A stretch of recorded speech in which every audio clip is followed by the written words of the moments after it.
Hi, my name's Paul Cresswell. Welcome to Paul's Tackle Reviews. The purpose of this channel is to give you some reviews of tackle that's been out on the bank, tried and tested by an unsponsored, unbiased angler, that's me. I've done quite a lot of videos now and I've been working through my tackle, and as I said on my last video, I'm starting to run out of stuff. It's difficult to review rods and poles, etc. that are no longer available because I don't think that helps anybody. I have got some rods that I'm going to try and review, and I've invested in a very expensive super deluxe tripod, so I'm going to try and do some rods and show them in action. Today's a little bit different, and following one of my videos, I've been approached by Middy to review some of their gear. Now, I'm not sponsored by Middy. They've sent me a t-shirt, they've sent me a couple of bags of Groundbait, but they made it very clear that if I did review their stuff, then I could say what I liked, and that's really important to me. And I don't want to give a magazine type review where I go, everything's fantastic. I'm going to tell it like it is and tell you what I think of any products they send me. If any other manufacturers want to send me stuff to try, that's perfectly fine, but please always understand that I'll tell it exactly as I find it, whether I like something or whether I don't like something. So I've enjoyed this testing process, and I've been to 3 different venues and I've been fishing on 4 occasions to test them out.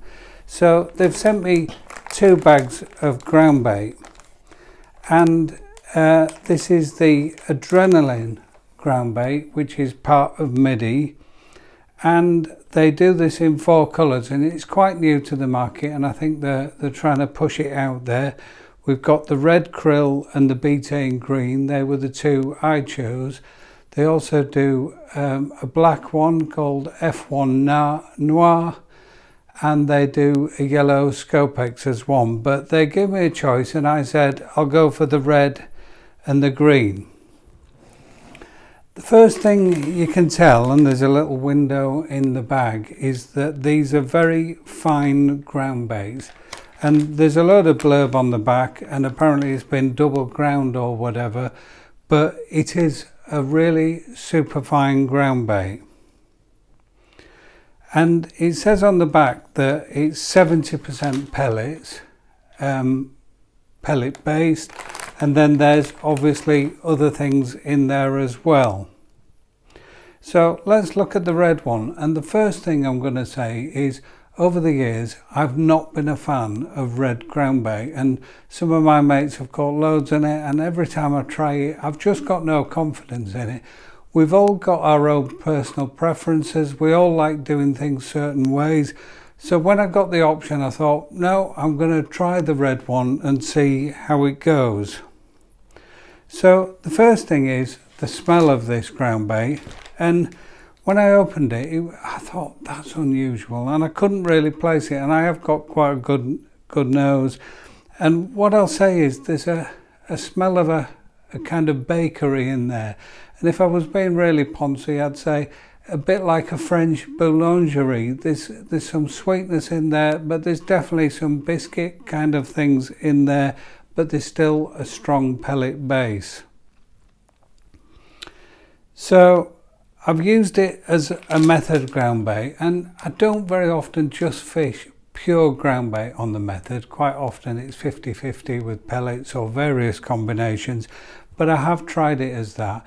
And I mixed it using 1 part of this to about 1/3 of the volume in water, and it mixed really well. You do need to riddle it, as you do all groundbaits.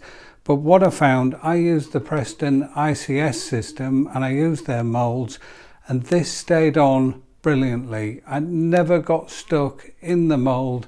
Both of them, when I used them as a method groundbait, it worked great. Method groundbait, as I say, you want to be doing it on shallow venues. They recommend up to 6 foot. I would say that that's about right. good up to islands, that kind of thing, but also you can mix pellets in to create a combination you want.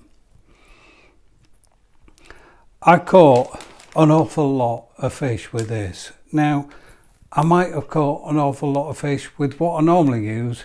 We never know with fishing. We go, you fish the same peg 2 days running, it's totally different. So I don't think there is a magic ground bait out there that's going to be miles better than the others, but there are some ground baits that are better than others in certain circumstances. I really enjoyed using both of these on the method feeder and trying them out in shallow water, and they both perform well. Within each bag you get a small booster bottle of liquid, and this isn't an oil, it's a liquid, so if you put it on your pellets they will start to break down. I did try the green one. I'm not a fan of these oils. I've got quite a selection in the garage. I do occasionally use them, maybe in winter where you're looking for something, maybe an impact bait. I just don't think flavours are important in the summer, or boosting the flavours is important, but it's there if you want to do it, and that you can use that in the water to mix it if you really want to enhance the product. I've also used it as a paste, and what I will say is the venue I fish, you get a few carp and then you get skimmers, and you get a high proportion of skimmers once you start with the paste. The day I used this on that particular venue, of my first 8 fish, 7 were carp, and I did feel I got a better proportion of carp to skimmers. It might just have been that day, but that really worked for me on that day.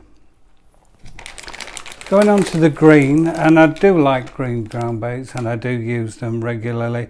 Again, it's just as fine as that one. It worked great on the feeder. I've also used it as the paste. I felt the red was better as a paste than the green, just my personal experience. The smell of this one I really haven't been able to pinpoint, and I don't know if there's a little bit of aniseed in there. I don't personally like the smell. It's not the end of the world, but it certainly didn't put the fish off. And again, I caught very well on that, and it did work brilliantly on the method, and I'll put a photo there of just showing how well it formed. I think it breaks down quickly because it's very fine once you get it into the water. So these are $5.99 a bag, and for that you get 1.4 kilos, so that's 1.5 bags of Preston stuff or whatever the standard stuff. $5.99. that includes the little bottle inside as well. And I did say on eBay that somebody's selling all 4 including free postage for just under 20 quid, so £5 a bag. I think it's very good value. Will I continue to use it? Yes, I will. I think I really like the green on the method.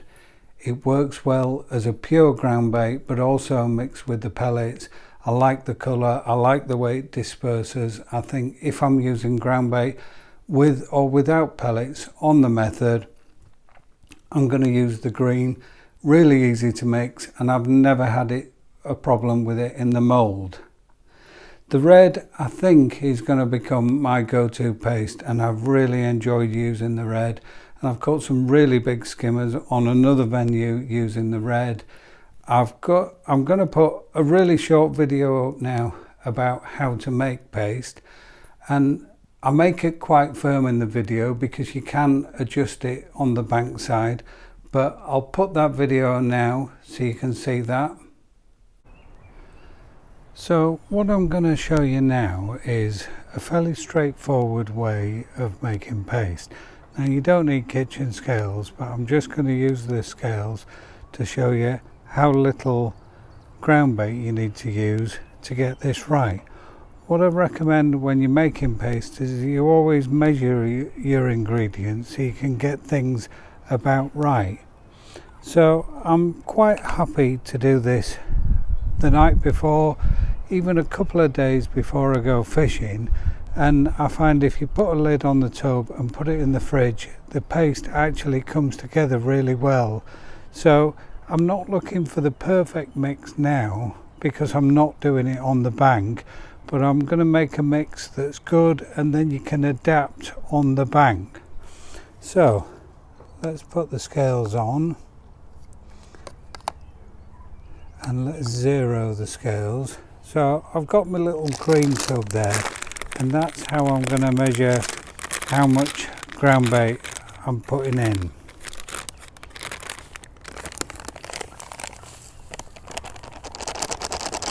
So I'm going for a full one. There, that's about full. So I've got 94 grams of ground bait there. So 95 at $5.99 for a bag. We've got about, I don't know, 40 pence worth of ground bait there. So we don't need the scales anymore, that's showing that. So I've got the ground bait in the tub.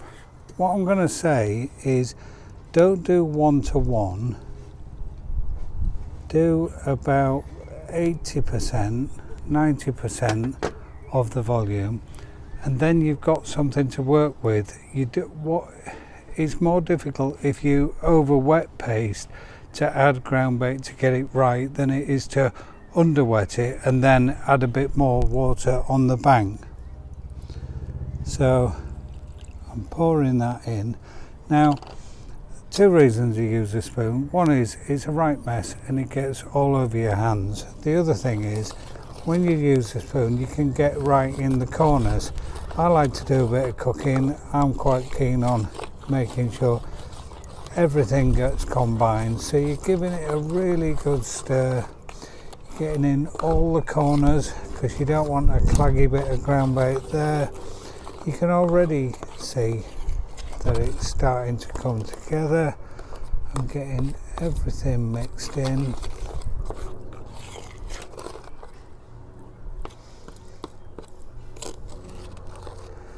There, I think everything's mixed. I don't think there's any dry bits.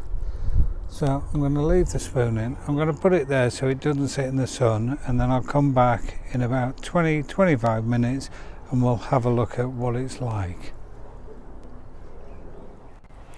So we're back and it's 20 minutes later. So I haven't touched this and you can see that's firm paste, and if you were getting trouble with small fish you might want a paste like that, but I'd take it to the bank like that and maybe add a bit of water to see how we get on. So we're back again. I found my little hook length. So you would take a piece of paste, it's a fairly small bit, put your hook in the middle. That's a size 12 GPM Preston hook.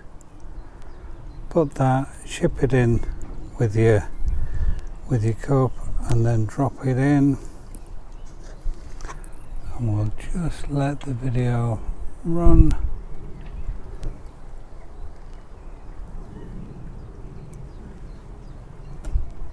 You can already see this ground bait breaking down.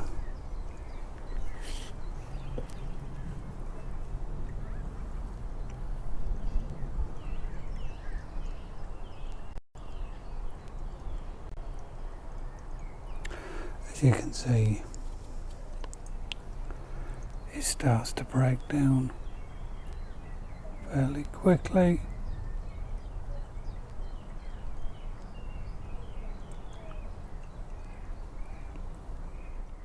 So I hope you found that useful. As you can see, it's a really fine ground bait. It breaks down. I would use it wetter normally than that, but there are occasions where you do need a stiff, firm paste to avoid getting trouble by smaller fish. So that's it for today. I hope you found that useful. I hope you think I've been honest. I've tried to be honest there about what I thought of these two products. It's been a really good experience. I've quite enjoyed going out testing it and doing different things. Like I say, I've got my new fancy tripod. I'm going to try and do some of my rods in the forthcoming videos. And until next time, tight lines.